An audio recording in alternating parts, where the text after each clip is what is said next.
ये इसको हराने के लिए हमें वोट करेंगे, उसको हराने के लिए हमें वोट करेंगे, अपनी जान बचाने के लिए हमें वोट करेंगे, ये उनको लगता है। आप किसी को ताकत दे दो और आपके पास ताकत नहीं होगी। सांसद तो विपक्ष में बहुत सारे हैं, अगर आपका सांसद नहीं होता बताओ कोई आपकी आवाज उठाता क्या? बताओ कोई उठाता क्या? उत्तर प्रदेश में भी हमने मिलकर लड़ने की बात कही। उत्तर प्रदेश में भी एक पार्टी ने हमसे वादा किया, आखिरी टाइम में हमारे पीठ में छुरा हुआ। हमने सब पर भरोसा किया और उन्होंने सबने पूरी कोशिश की कि संगठन पे इस पार्टी पे आरोप लग जाए कि ये फलानी की बी टीम है, इसकी बी टीम है, उसकी बी टीम है। इसलिए आपसे कह रहा हूं, जब से भीम आर्मी के कार्यकर्ताओं ने संविधान हाथ में उठाया, बड़े बड़े नेता संविधान लेके घूमने लगे, कहीं संविधान की रक्षा करेंगे, संविधान की रक्षा करेंगे। ये भीम आर्मी की देख है। अगर आज किसी में जुर्म होता है तो विपक्ष के दौड़े दौड़े भागते हैं कि हम पहले पहुंच जाए, हम पहले पहुंच जाए, हम पहले पहुंच जाए, फोटो खिंचवा ले। ये भीम आर्मी की देख। कोई भी रहता था किसी के मरे में, किसी की तकलीफ में। बहुत सारे फाइटर तो बैन लगा देता, किसी के दुख सुख में नहीं जाना। ये भीम आर्मी की देख। इसलिए आपसे कह रहा हूं, बहुत जिम्मेदारी से कह रहा हूं, कोई जीते कोई हारे, आपके मुद्दों में तब तक बात नहीं होगी जब तक आपका प्रतिनिधित्व नहीं होगा। इसलिए बिहार में मेरे भाइयों, हमें अपनी तरफ देखना है। अगर सब लोग इतने अच्छे होते तो बाबा साहब अम्बेडकर पार्टी क्यों बनाते? बाबा साहब ने पार्टी क्यों बनाई? उस समय बहुत सारी पार्टियां थी, कांग्रेस थी, लेफ्ट थे, अकाली दल थे, मुस्लिम लीग थी। बाबा साहब ने पार्टी क्यों बनाई? क्या बाबा साहब समझदार नहीं थे? बताओ, उनके जितना विद्वान तो कोई नहीं था ना। आज भी ये बात मेरे संगीत है नहीं है। मैं गया था अमेरिका, कोलंबिया यूनिवर्सिटी में लगी है statue, symbol of knowledge doctor Baba Saheb Ambedkar लिखी लगी है स्टैच्यू में, देखिए। तो आप समझिए बाबा साहब ने पार्टी क्यों बनाई? क्योंकि बाबा साहब ये जानते थे कि जब तक हमारे हाथ में ताकत नहीं होगी, हमारी समस्या को कोई नहीं बनेगा। बाबा साहब चले गए, आखिरी पार्टी बाबा साहब ने मसौदा तैयार किया आरपीआई का। आरपीआई काम करने लगे, लेकिन आरपीआई के जरिए बहुत बड़ी शक्ति नहीं बनी राजनीति हमारी। मानव काशीराम साहब से पहुंचा, उन्होंने दल बनाया। क्या मानव काशीराम साहब कमजोर थे या गैर जिम्मेदार थे या बाबा साहब के विरोधी थे? नहीं, ना बाबा साहब अम्बेडकर के विरोधी थे, ना कमजोर थे, ना ही किसी की टीम थी। वो तो साइंटिस्ट थे, साइंटिस्ट। उन्होंने अपनी नौकरी छोड़ी, अपना परिवार छोड़ा, समाज को समझाने निकले, राजनीतिक पार्टी बनाई, सामाजिक संगठन बनाया, कर्मचारियों का संगठन बनाया। और अगर आजाद समाज पार्टी मैदान में है तो वो इसलिए मैदान में है क्योंकि आजादी के 75-76 साल बाद भी हमारे लोग के आंसू नहीं सूखे हैं। ये बिहार में आप अच्छे से जानते हैं। क्या बिहार का नौजवान प्लान नहीं करता है? बताओ साथियों, करता है नहीं करता है? सबसे ज्यादा मजदूर कहां से जाते हैं देश में? क्यों ये मजदूरों का प्रदेश है क्या? सबसे ज्यादा आईएएस यहां से जाते हैं और सबसे ज्यादा मजदूर भी यहां से जाते हैं। क्यों? इसलिए जाते हैं क्योंकि यहां की सरकार को फर्क नहीं पड़ता। और ये किसी एक पार्टी की बात नहीं है, इससे पहले भी सरकार रही, सबके लिए कह रहा है, सबके राज्य में पलायन हुआ। और मैंने तो कोरोना काल लिखा है, हिमांशु जी बैठे, महेश जी बैठे, मेरे आज भी याद है दिल्ली में जब कोरोना काल था, मजदूरों को निकाला गया था, बस स्टैंड में जगह नहीं थी, रेलवे लाइन बंद थी, रेल नहीं चल रही थी। किसी सरकार में या यहाँ की हो दिल्ली की, आपको घर तक भेजने के लिए रेल की व्यवस्था नहीं थी, जो आज पुल बसाने की बात है।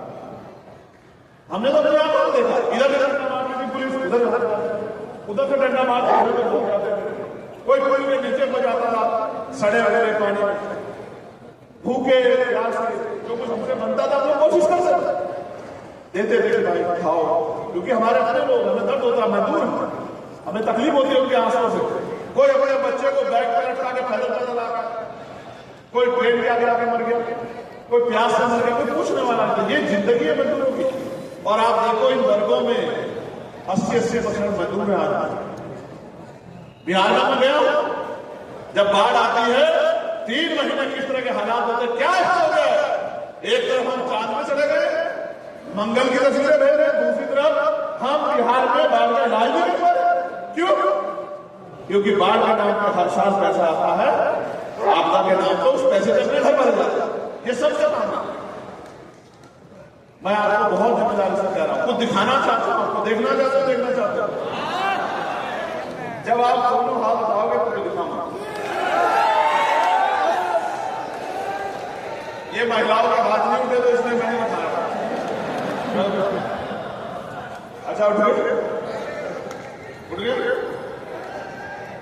आपको हीरे दिखाता हूं, हीरे देखने ऐसा ना, हीरे देख के ईडी वाले आ जाए। रोटी है भाई, रोटी। इनकम टैक्स वाले आ जाए और आए जाए, क्या करें, जो अपने पास है तो दिखाना पड़ेगा। हम पे जो है वो आपका, ये हीरे आए हैं कवई, अजयपुर विधानसभा, आलापुर, अम्बेडकर नगर, ये हीरे वहां से आए। और ये दूसरे हीरे भी अम्बेडकर नगर के हैं, और ये तीसरे हीरे भी अम्बेडकर नगर के। और ये हीरे भेजे हमारे लिए, हमारे परिवार के लोगों ने। यहां तो भारतीय राजनीति में सब कुछ अमीरों के लिए है, गरीबों के लिए कुछ नहीं है। अमीर का बेटा प्रधान बनेगा, अमीर का बेटा चेयरमैन बनेगा, अमीर का बेटा जिला पंचायत का अध्यक्ष बनेगा, अमीर का बेटा विधायक बनेगा, अमीर का बेटा सांसद बनेगा, सब कुछ अमीरों के लिए। ये हीरे हैं जो मुझे दिए गए थे। दिख नहीं रहे ना?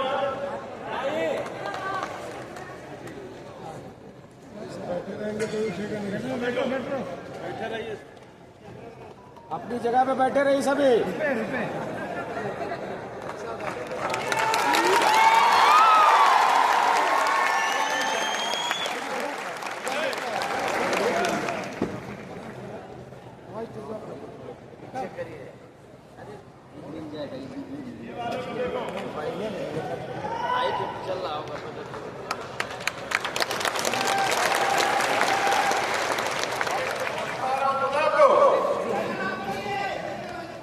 मैं बताता हूं ये हीरे कहां से आए, कब आए। ये हीरे आए तब जब मैं चुनाव लड़ रहा था लोकसभा का। अम्बेडकर नगर के लोगों ने भेजे। ये देखो, इस नोट को देखो, इसका जो एक्चुअल वजन है उससे 3-4 गुना वजन है इसमें। कैसे बढ़ा पता है आपको? हमारे लोगों के पसीने से। ये हजारों मजदूरों के हाथ से निकल के आया नोट। और ये देखो ये सिक्के, इनको कमाने में मेरे लोगों को सर से पैर तक पसीना आया होगा। देखो ये किसी गांव में इकट्ठा करके, ये देखो कितने प्यार से 1-1 रुपए के सिक्के, 2-2 रुपए के सिक्के भेजे मेरे लिए। ये हीरे हैं। ये देखो, दिखे कैमरे वाला, दिखाओ भाई, दिखे नहीं दिखे? ये हीरे हैं मेरे लिए। ये मेरी माओ ने भेजे, मेरी बहनों ने भेजे, सर पे ईंट उठा के, खेती करके इसलिए भेजे कि मैं इन पैसों से बड़े बड़े राजनीतिक दलों का मुकाबला करके सांसद बन जाऊंगा।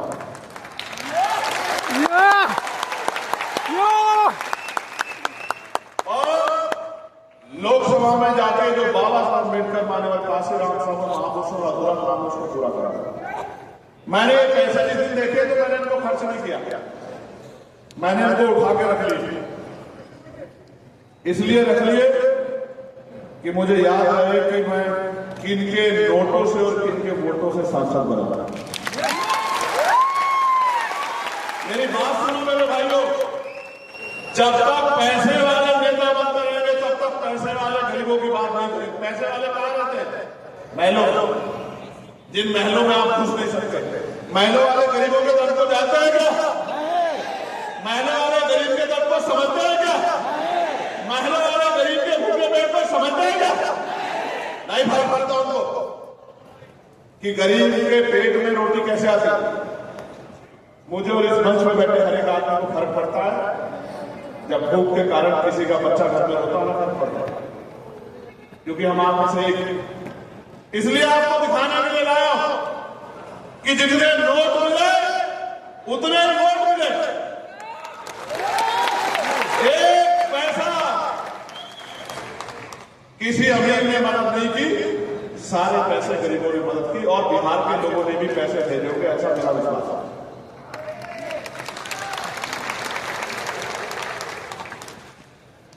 जौहर साहब, अमर ज्योति साहब, हिमांशु साहब, कासिम साहब, कमल साहब, तोमर साहब, रामे प्रधान जी, दूसरे कमल बराड़ा जी, इस पीछे वाली टीम में बहुत सारे ऐसे साथी बैठे, अडवाल साहब, मान्य राष्ट्रीय अध्यक्ष, सब लोगों ने, रविंद्र भाटी जी, अपना घर नहीं देखा। और मैं धन्यवाद दूंगा जौहर भाई का, सुल्तान भाई का और आसिफ भाई का। क्यों? जौहर भाई ईद में अपने घर में आए अपने बच्चों के बीच, कासिफ भाई ईद में अपने घर में गए अपने बच्चों के बीच। और इसकी सुल्तान की कहानी बता, इनकी वालिदा बीमार थी, इनकी मां सुल्तान, वो हॉस्पिटल में थी, ये घर में गया। इनका मानना था कि जब तक हमारी आवाज नहीं बनेगी हम हमारी बात को कोई उठाएगा नहीं। और लोग हंसते थे, कहते थे कि भाई ये पैसे वालों का सामना कैसे मुकाबला करेंगे। लेकिन मैं कहता जो साहब का हाथ काटते थे कि तमन्ना अगर सच्ची हो तो रास्ते हजार होते, तमन्ना अगर झूठी तो बहाने। ये सच्ची तमन्ना है जो 16 साल में जेल काटी लेकिन उठने का। ये सच्ची तमन्ना है जिसने 250 लाख खाई लेकिन कभी आपके स्वाभिमान को कमजोर नहीं पड़ने दिया। सच्ची तमन्ना है जिसके दाम तोड़ दिए गए, जिसकी रीढ़ की हड्डी में मैं सच कह रहा हूं, घबराना मत, मरने वाला नहीं बोलूं और झेलने वाला भी नहीं। याद रखना मेरी बात को। पिछले 3 दिन से आज हवाई जहाज का सफर कैसे किया मैं जानता हूं इस बात को, और मेरे साथी जानते हैं। लेकिन ये दर्द मुझे नहीं रोक सकता। मैं फिर आपसे कह रहा हूं, जब इससे ने पेट में भरा तो गोलियां चलाई, गोलियों से भी बच गया, गोली से भी नहीं मरा।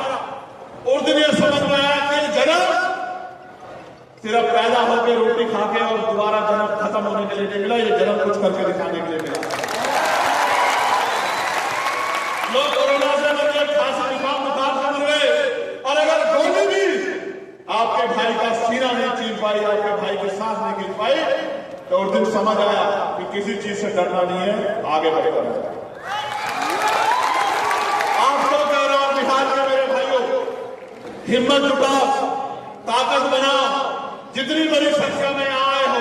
अगर सच में मुझसे प्यार है, भीम आर्मी से प्यार है, आजाद समाज पार्टी से प्यार है, तो घरों से निकलो, अपने अपने गांव में भाईचारा बनाने समाज को तैयार करो और बड़े बड़े राजनीतिक दलों को उखाड़ कर फेंक दो आजाद समाज पार्टी को।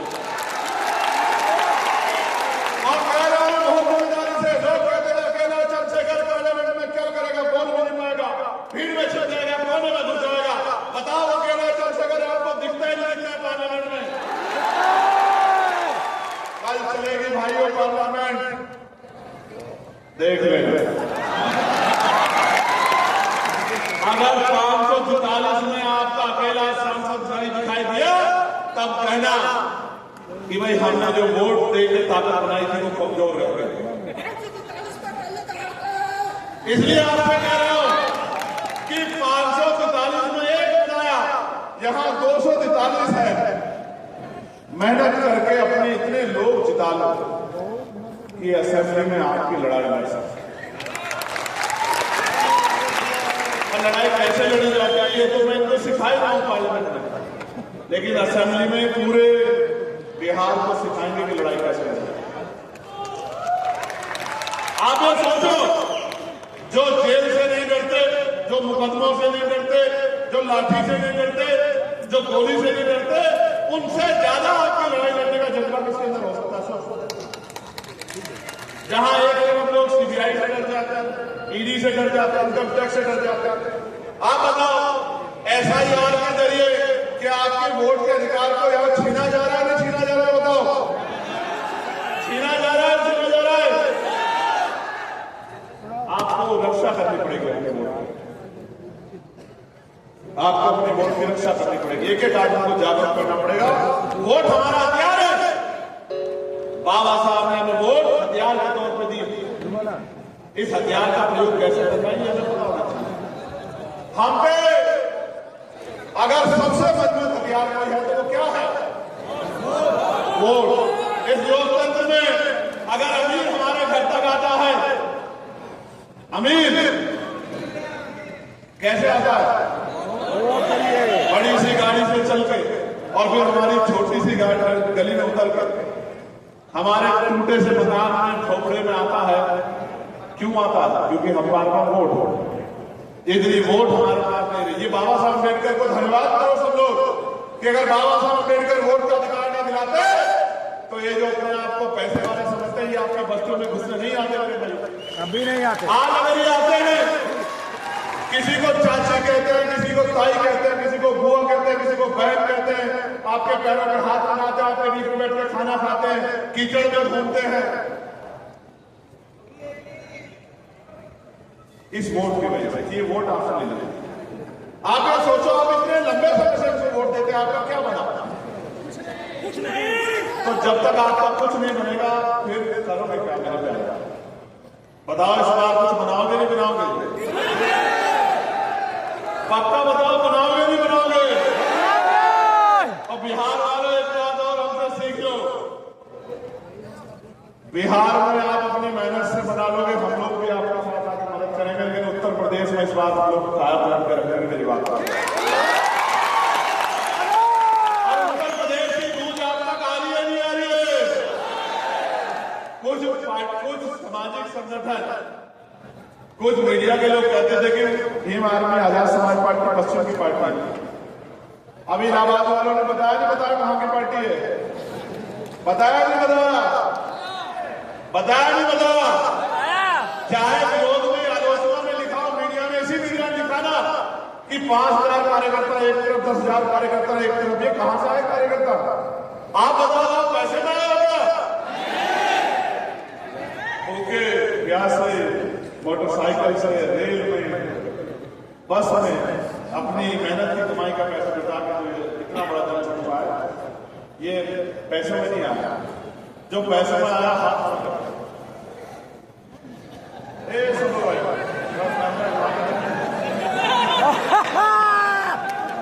भाई, देखिए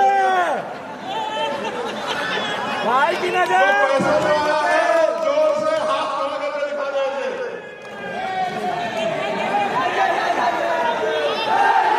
और जो अपने संगठन को ताकत देने, अपनी ताकत दिखाने आ जाए, एक बार जब भी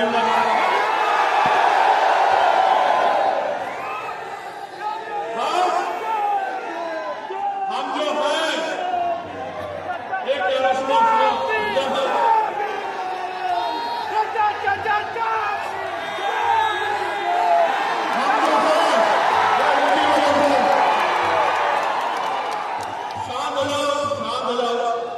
ये भी प्रदर्शन करना है, बता रहा है कि हम अनुशासित हैं।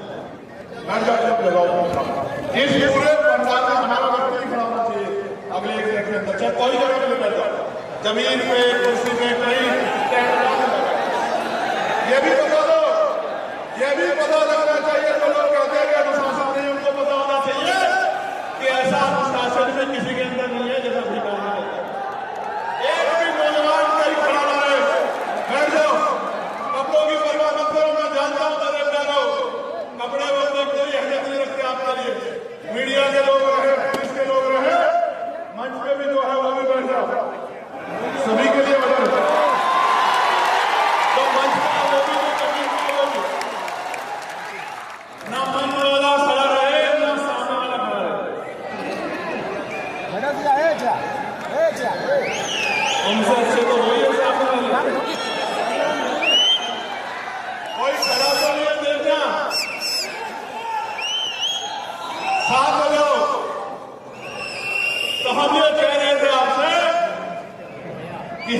होगा तो इनकी वजह से ऐसा।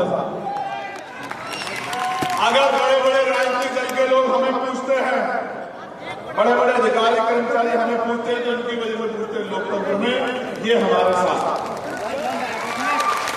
आपसे कह रहा हूं अगले 5 मिनट आपसे बात करूंगा बिहार के भाइयों, बिहार की बहनों, माओ, नौजवान साथी। झंडा उठाते हो बहुत अच्छी बात, नारा लगाते हो उससे भी अच्छी बात, आंदोलन करते हो उससे भी अच्छी बात है, लेकिन सबसे अच्छी बात यह है कि आने वाले 2 महीने में वो करके दिखाओ जो बड़े बड़े राजनीतिक दल करने की हिम्मत नहीं जुटा पाते। घर से निकलो और अगर 8 घंटे पेट को पालने के लिए लगाते हो तो 2 घंटे अपने अपने बस्तियों को, अपने अपने बूथ को, अपने अपने क्षेत्र को तैयार करने में लगा। आपने सबको मौका दिया है, यहां कोई सरकार आपके बगैर नहीं बनी। अगर नीतीश जी की सरकार भी बनी तो आपकी वजह से बनी, आरजेडी की सरकार बनी आपकी वजह से बनी, लेफ्ट के लोगों को मौका मिला आपकी वजह से बना, कांग्रेस के लोग को मौका मिला आपकी वजह से मिला। जब आप दूसरों को बना सकते हो तो क्या एक मौका आजाद समाज पार्टी काशीराम को मिलना चाहिए, मिलना चाहिए। टीवी चैनल पे बैठ के कहेंगे, सुनो आज बता रहा, टीवी चैनल पे बैठ के कहेंगे, कानपुर वाले हमारे वाल्मीकि भाई साहब खड़े हैं, यहीं से दिख रहे हैं। टीवी चैनल पे क्या कहेंगे आपसे बैठ के कि ये पार्टी इसको नुकसान पहुंचा रही है, वो पार्टी उसको नुकसान पहुंचा रही है। आप मुझे बताओ, अभी जब ये फ्लोर टेस्ट पर कौन सी पार्टी के लोग भाग के, जिनकी वजह से सरकार दोबारा से बनी, बताओ कौन सी पार्टी बनी, कौन सी पार्टी, जोर से बताओ। हमारे मेंबर थे क्या? हमारे मेंबर भागा क्या? हमारे मेंबर को भगा सकता है क्या कोई? मध्य प्रदेश में सरकार बदली, सीनियर पत्रकार साथी बैठे, मध्य प्रदेश में सरकार बदली, जनता ने वोट दिया कांग्रेस को और कांग्रेस के 20 एमएलए चले गए भाजपा में और सरकार बदल के शिवराज सिंह चौहान जी मुख्यमंत्री बन गए। किसने मेंबर भागे भाई? आप ये चाहते हो हम आपके मिसलतों में बने, हम आपका झंडा उठाए, आप नेता बनाओ, कुर्सी बैठे, हमारा आदमी नीचे बैठे, काय का बैठे भाई, काय का बैठे, हमारा आदमी कुर्सी पर बैठेगा, हमारा आदमी बैठेगा कुर्सी पर। जब तक हम लोग नहीं समझ पाए तो हमारे लोग लोकतंत्र में, तब तक आपका प्रश्न है। अब अगर कोई बात होगी तो बराबरी की बात होगी, हिस्सेदारी की बात होगी, इसके अलावा कोई बात होगी, मेरी बात का हिस्सेदारी की बात होगी, बराबरी की बात होगी, पॉलिसी की बात होगी। बताओ सरकार ट्राइबल को क्या दोगे, बताओ मुसलमानों को क्या दोगे, बताओ नौकरियों में क्या हिस्सेदारी दोगे, बताओ निजी क्षेत्रों में क्या दोगे, बताओ मौसम मिशन दोगे नहीं दोगे, बताओ जमीन दोगे नहीं दोगे, बताओ लोन दोगे नहीं दोगे, बताओ 2 तंबू में ठेकेदारी में आरक्षण दोगे नहीं दोगे। हम पे वोटर है, हमें से वोटर बनाएंगे, हम सबको बनाएंगे, सब हमारी वोट से बनेंगे। और जब हमारे बच्चों के भविष्य का मामला आएगा, जब हम बैठे चेहरा कोई नहीं बोलेगा। कांग्रेस पार्टी को यहां बीजेपी की सरकार है, हम पे चार्ज देगा, कर्नाटक में नहीं दिखेगा।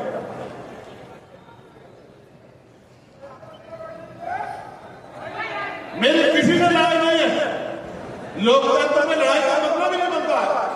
लोकतंत्र बहुमत का शासन, जिसके साथ लोग हैं उसी को मौका मिलेगा। हमारी सीधी बात यह है, हम थे सबसे पहले साथ, बिहार के साथियों हम थे जो नीतीश जी के पास गए, जिन्होंने कहा कि आपको महागठबंधन बनाना चाहिए सर, आपको ये दल, ये गठबंधन छोड़ के आपको उधर आके इस गठबंधन का नेतृत्व करना चाहिए, आपको महागठबंधन बनाना चाहिए और उत्तर ये भारत में 2024 इसका तब तक हम थे जो राजा साहब हम गए थे, हम गए थे, हमने कहा करेंगे, देखेंगे, ये करेंगे, वो करेंगे। और जब महागठबंधन में मौका नहीं मिला, मन चाहिए नहीं हुई तो इधर आ गए। कौन किसकी बीती में, कौन किसका एजेंडा है, सब जानता है समाज। मैं आपको कह रहा हूं मेरे साथियों, हिम्मत जुटा लो, ताकत बना लो। जो आज के दफ्तरों में हमारे लोग सोच रहे हैं कि जाके बात कर ले, अगर आप एकजुट हो गए और आपने ताकत बना ली, वो आपके ऑफिस के बाहर ना खड़े हो तो मेरा नाम चंद्रशेखर आजाद नहीं